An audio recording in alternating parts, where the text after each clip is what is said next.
Hi. Um, this will be a fairly short video, and I want to discuss martial arts and what is missing. I found that martial arts has been divided, and they mainly are used for um, develop the spirit, develop the mind, and develop the body. Some focus only on the body. Some focus only on the spirit, and then some focus only on the mind. And let me clarify that. For example, with the body only focusing on the physical part, what the body is capable of, and using brute force. I've noticed this, and I could be wrong, but I've noticed this in, for example, MMA practice and in sports martial arts. And when discussing this with other martial artists who primarily focus on that aspect of the martial arts, um, it's more like goes in one ear and out the other. Uh, and so I feel like there's something missing. Like it's and they're almost handicapping themselves, looking at it's only used for the octagon or competition, where the martial arts, in my opinion, should be carried forth in everything that you do. And so there's that. Then there's martial arts that only focus on the mind and theory, and don't necessarily pressure test techniques, like techniques, practice techniques, but don't necessarily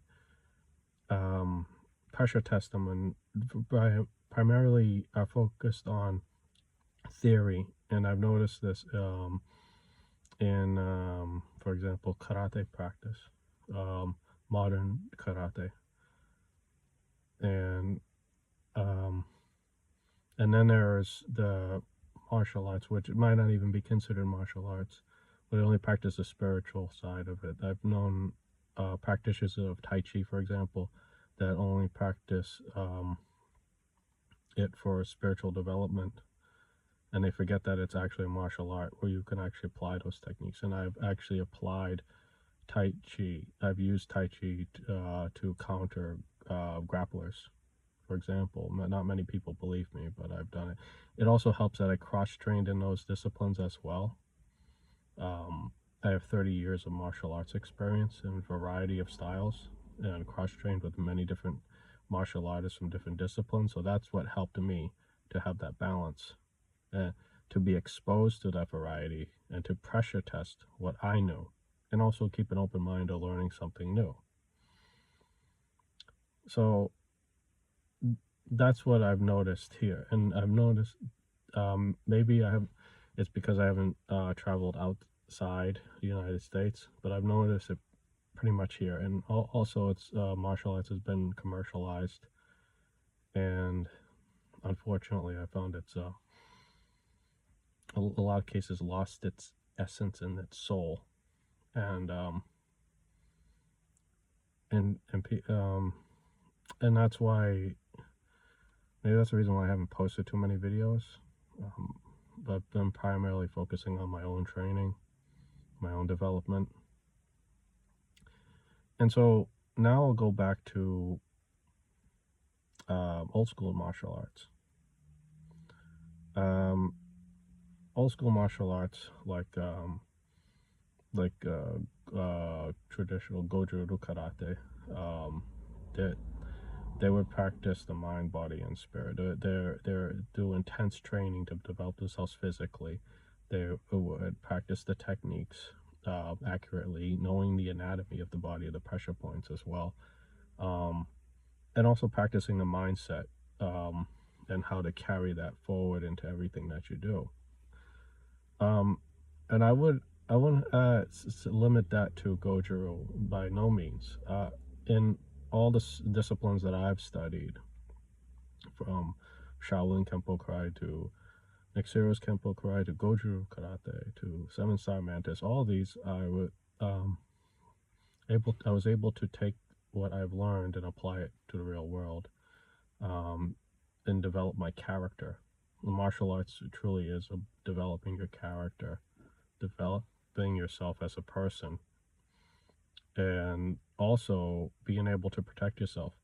But you are be able to protect yourself, knowing the techniques, develop your mind, become a better person, be able to apply that mindset to and that discipline to your career, everything that you do, have that honorable work ethic, and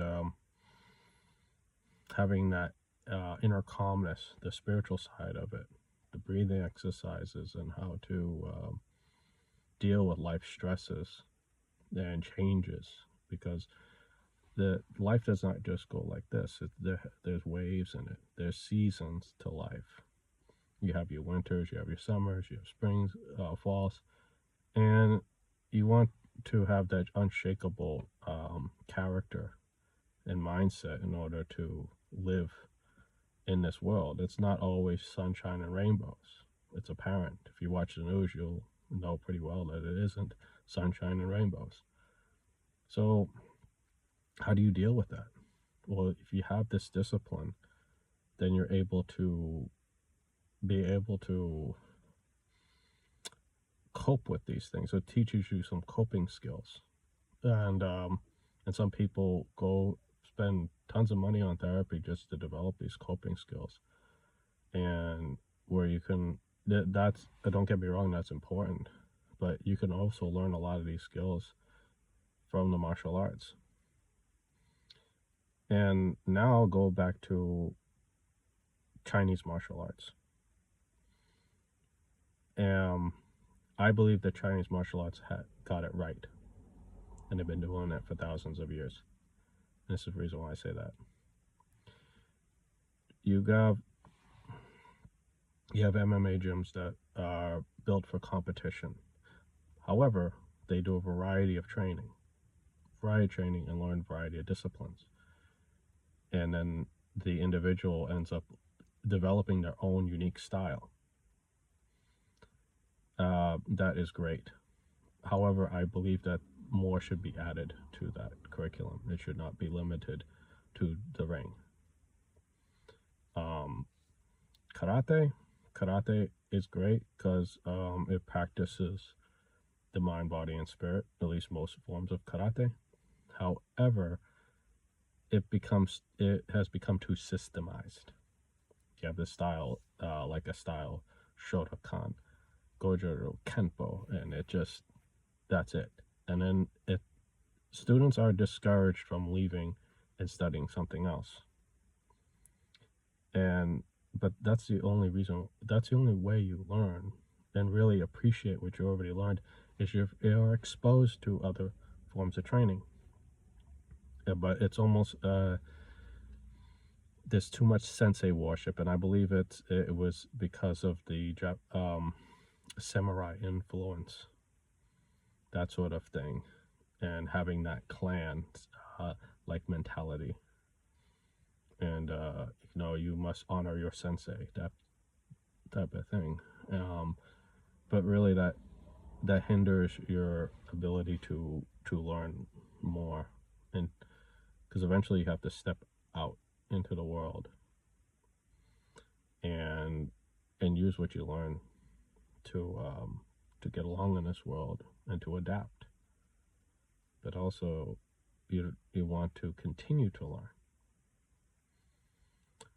And that's the reason. And then I'm going to go to Chinese martial arts. Now it is not uncommon for a school that teaches Chinese martial arts, that teaches a variety of forms of kung fu, to do such a thing. They may have like one style that is the dominant style, but from what I notice is they will teach multiple styles and even have multiple instructors um, and I don't think that was necessarily planned, but each student would learn different styles. Where they learn Tai Chi, the Wing Chun, Seven Star Mantis, Fan Xi Chuan, different things like that, and then by practicing each style separately, they develop their own style. Take an example of this. You'll have Jet Li and Jackie Chan. Now, if you notice that they have studied similar styles, but they have unique ways of moving. They have their basically their own unique style came out from the constant training, and so their true expression came out. And I thought actually this is what I think Bruce Lee was trying to emphasize. Whereas emptying your cup, being like water, being formless and shapeless. He wouldn't have developed Jeet Kune Do if he had not studied other martial arts and actually brought those together. But I guarantee a lot of it was unconscious. It was just from him practicing. He first studied Tai Chi, and then he learned Wing Chun, and he learned a variety of other martial arts. But through all that training, he developed Jeet Kune Do, which was his expression of the martial arts. In Chinese, it's Jun Fan, which actually is his Chinese name. So he is the style. I've done something similar with Equilibrio. Equilibrio is my style. It's my expression of the martial arts. I wouldn't have been able to do that if it wasn't for all the training that I've done previously and continue to do. So Equilibrio is built on pillars rather than one foundation, multiple foundations to create a bigger one. And that's what I feel. I really feel that Chinese martial arts do that they will take multiple styles, teach the students those styles, and oftentimes do a rotation. Like you might learn Bagua for one season, and then you will learn Seven Star Mantis another season. And by doing that, you practice it on your own, develop this muscle memory, and then something new comes. Now that's just something you might want to meditate on. What is that new thing that comes out? How does it come out? It comes out on its own. It is a byproduct, and you don't have to make it happen. It will happen naturally if you keep up with the training. And that is why there's so many different styles of martial arts. Each one's a different expression. So that's what I'm trying to get at is don't limit yourself. Don't necessarily go and follow the path. Follow the path that suits you, what makes you happy. But I'm confident that the Chinese martial arts practitioners for generations have got it right in terms of having a variety and not making each style the holy gospel. Unfortunately, I found that karate has done that. Karate has made one style the true style, that sort of thing, and unchanging. Martial arts need to evolve, as my first teacher, Master David Legere, would say.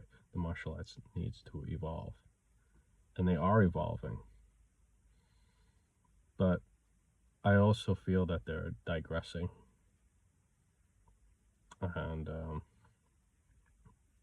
I think it's up to us as martial arts practitioners to delve deep and see why these techniques, why these forms, why this type of training was developed in the first place. For example, I'll practice Nick Serious Kempo Karate, and I'll be doing variety techniques and variety of forms, and I can see how he developed it. He developed the techniques and the forms to complement one another. In addition, he has changed forms that he took from other styles to develop his form of karate. He learned the Young style form from Sifu Joshua Grant, but if you look at the original Young style form and then the Nick Serios version, they are very, very different. Reason being, he modified it to fit the Nick Serio Kempo Karate and Jiu-Jitsu system. And then he also brought in the Kabuto weapons as well, and developed it so the student would have a variety of training, but within the confines of Nick Serio's Kenpo, and that they would develop the muscle memory and the techniques complemented one another so that you could easily counter things or expect the unexpected. This video is a little longer than I wanted it to be, but I really want to get this point across. If you look at what you've studied, if you really look at what you study, examine each technique, each movement, you can kind of step into the mind of the founder. You can discover why these things are made the way they are. For example, here's another example. I also studied Aikido under Sensei Yasumasa Ito. And Aikido is based on sword movement, believe it or not. That's why they teach a Iaido with Aikido. But they don't teach other forms of martial arts. So in some ways they're limiting themselves. However, if you do the movements and the throws, you will see sword movements. Take a sword and take like a bokken, which is a wooden sword, or shinai, which is the bamboo sword, and practice some movements, the downward cut, that sort of thing, and then take it away, and then see if those don't replicate the throws that you do in Aikido or Akai Jiu-Jitsu, for example. This is a little experiment, and actually, again, going back to Chinese martial arts, they will actually do that. They'll do movements with the bow, and then take away the bow, and it turned out that it was conditioning the student to practice Chin-Na techniques. Chin-Na means seize and control, whether it be joint locks and throws, that sort of thing. So, in fact, Chin-Na is not a style of its own. It's actually found in many styles, which include Aikido, Jiu-Jitsu, even Judo. But just things to keep in mind, that you have people long time ago were already doing a lot of this. So in some ways, when we're developing these new training, even like the calisthenics, this has been done in forms of karate, and then even further back, forms of kung fu to condition the body. And so a lot of times in this day and age, we find ourselves having to reinvent the wheel. You want to do both. You want to think for yourself and wonder why these techniques are being done a certain way. And don't necessarily have to reinvent the wheel, and look back at what you've done and trained in, and look back at the results that it's given you. There's an old saying that some people are studying the roots and some people are picking the fruit. Which one do you want to be?